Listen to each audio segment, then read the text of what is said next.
We can loosely define science as a type of inquiry into the world around us, as opposed to other areas such as art or religion that are based upon aesthetics or revelation. The scientific method of inquiry claims to be based upon empirical data, otherwise known as facts.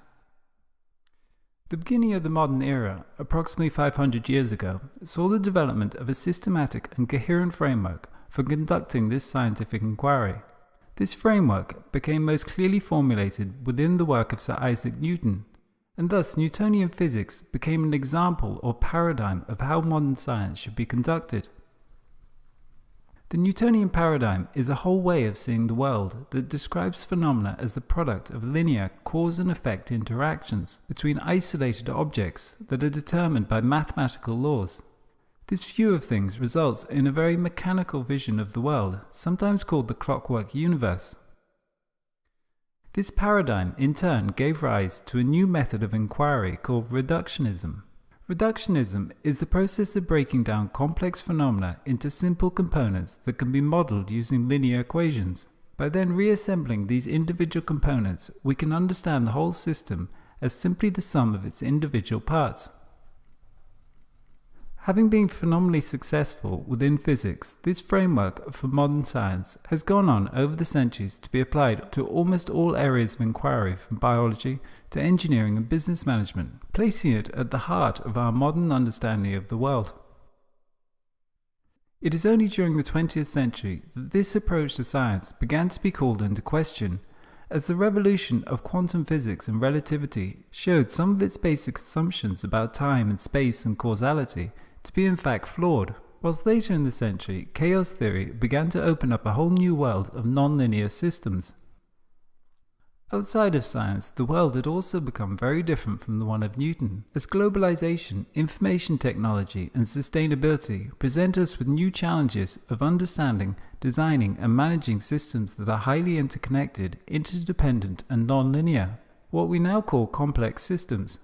Studying these large, complex systems typically requires significant amounts of data. This is where complexity science comes in, to provide us with an alternative scientific method better suited to researching these complex systems. Complexity science places a greater emphasis upon open systems, that is, understanding systems within the complex relations that give them context. It uses the concepts of complexity theory, such as self-organization, network theory, adaptation and evolution, supported by a paradigm that sees the world as a set of interconnected elements whose interaction give rise to the patterns that we observe in the world around us.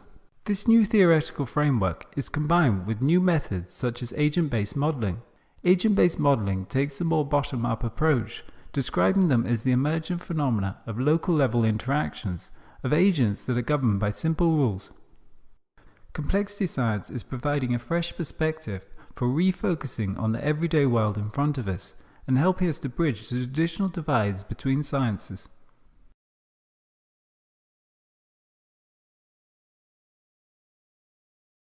You see, in the history of philosophy and poetry and art, we always find the interchange of two personality types, which I call prickles and goo.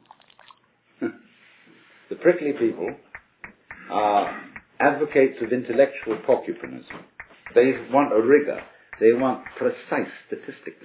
And they have a certain clipped attitude in their voices. And you know this very well in academic circles, where there are people who are always edgy like that. And they accuse other people of being disgustingly vague and miasmic and mystical. But the vague, miasmic, and mystical people accuse the prickly people of being mere skeletons with no flesh on their bones.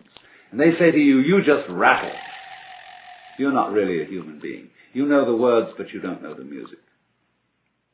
And so therefore, if you belong to the prickly type, you hope that the ultimate constituent of matter is particles.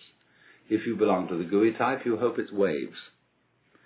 If you are prickly, you're a classicist. And if you're gooey, you're a romanticist. And going back into medieval philosophy, if you're prickly, you're a nominalist. If you're gooey, you're a realist. But we know very well that this natural universe is neither prickles nor goo exclusively. It's gooey prickles and prickly goo. And you see, it all depends on your level of magnification.